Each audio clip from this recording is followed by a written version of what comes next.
Alhamdulillah, kembali lagi di Bismillah Aduha untuk urusan perikenalan dan penajaan program Bismillah Aduha. Sila hubungi Akib Media dan Marketing pada nombor yang tertera.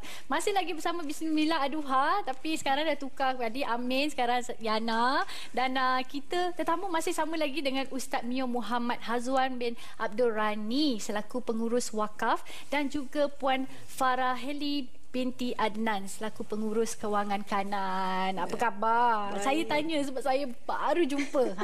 Nampak macam sihat.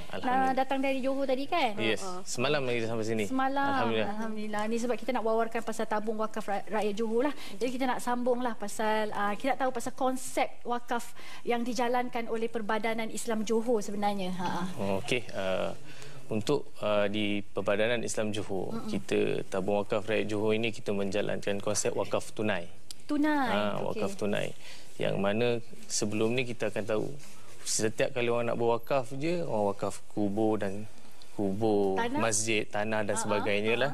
Jadi Imam Az-Zuhri, yang imam ulama yang terkenal dengan ilmu hadis tu, dia telah memfatwakan dulu dah buat wakaf tunai ni. Jadi kita di negeri Johor kita menjalankan konsep wakaf tunai ini untuk apa? Untuk memudahkan orang-orang ramai yang mungkin tak ada tanah. Jadi untuk kita menggalakkan dia berwakaf bersama tabung wakaf rakyat Johor. Tujuan dia apa? Tujuan dia adalah kita nak membangunkan tanah wakaf. Manfaat untuk seluruh umat Islam. Mungkin juga daripada wang tunai kita boleh beli macam-macam kan, fasiliti yang kita perlukan. Mungkin kita nak tanya lagi macam Puan Farah, bagaimana cara untuk kita berwakaf bersama tabung wakaf rakyat Johor? Okey, sekarang cara dia. Sekarang kita dah zaman moden kan. Jadi ni yang saya pegang ni apa ni? Itu dari pamphlet kita tu. Okey, pamphlet salah satu cara dia. Salah satu cara dia. Kalau kita tengok kat sini, dekat belakang ni kita ada cara dia. Selain daripada sekarang kalau untuk potongan gaji kita ada untuk swasta ataupun untuk kerajaan. Kalau untuk kerajaan federal atau persekutuan, kita dah dengan Jabatan Akauntan Negara, kita dah kolaborasi, dah ada dia punya kod. Dan untuk kata Johor, dengan Pembendari Johor pun dah ada kod, dah mudah dah. Okey, tapi kalau untuk macam orang luar, kita boleh online. Kita dah ada online, kita ada Jompi dengan M-Bank. Jomping Jompe. Sekarang dia sekarang dah terkenal dengan Jompe. Jompe.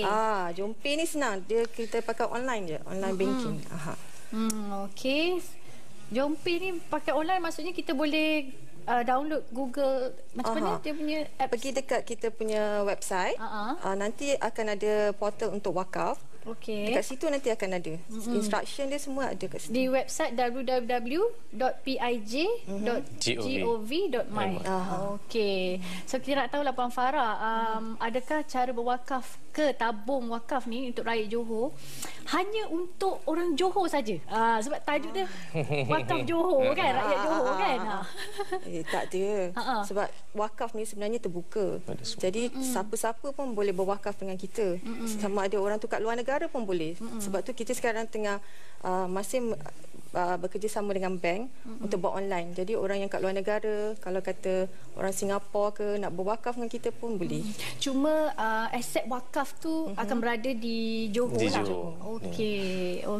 So kira tak lah pasal Ustaz Mio, bilakah bermulanya sejarah wakaf lah, kalau boleh kita imbas kembali lah untuk kita educate kan penonton-penonton Bismillah Aduha.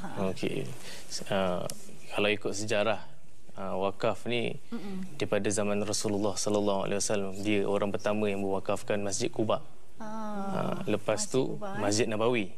Masjid Nabawi ni dia Rasulullah sallallahu alaihi wasallam dia beli tanah anak yatim di Bani Najjar.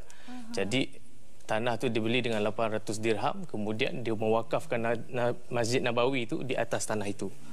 Jadi nak cerita dia wakaf ni daripada zaman Rasulullah dia dah buat. Memang dah ada. Jadi dia punya kekuatan tu, yang kekuatan ekonomi umat Islam tu sebenarnya dah ada daripada zaman Rasulullah. Rasulullah dah ajar kita.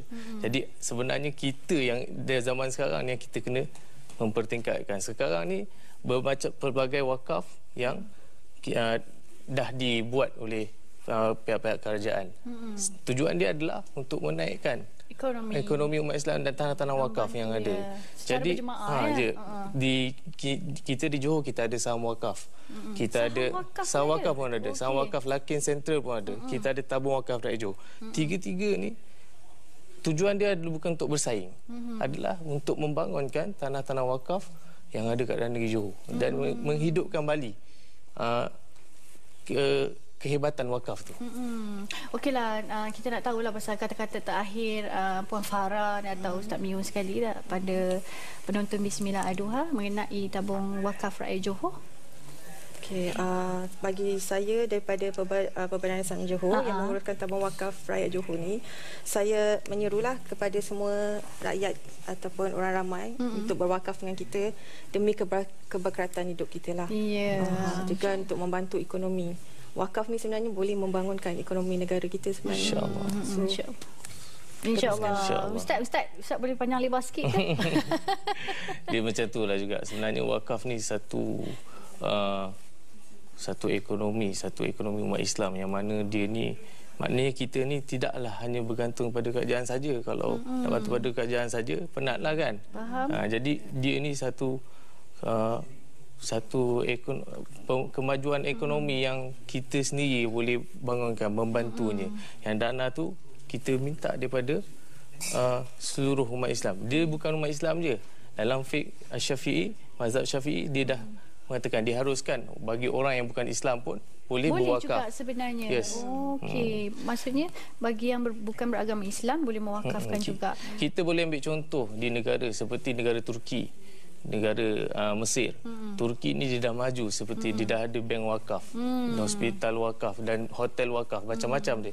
Itu menunjukkan kemajuan ekonomi tu.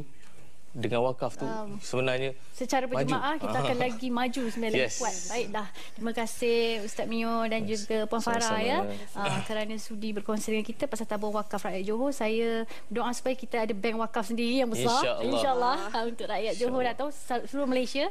Baiklah, kita akan berehat seketika dan akan kembali selepas ini. Kita akan kupas topik mengenai mermaid muslimah.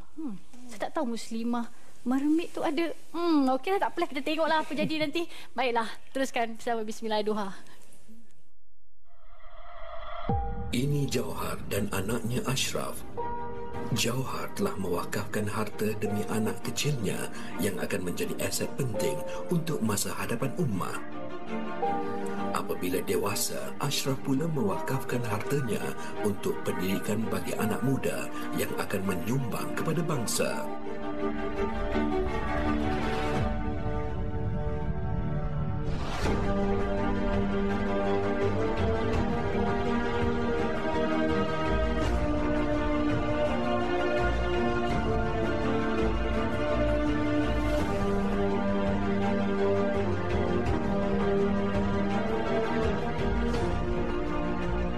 Dengan sedikit bantuan mereka memberi keceriaan di wajah insan lain. Berwakaflah di tabung wakaf rakyat Johor di bawah Perbadanan Islam Johor demi kemaslahatan ummah.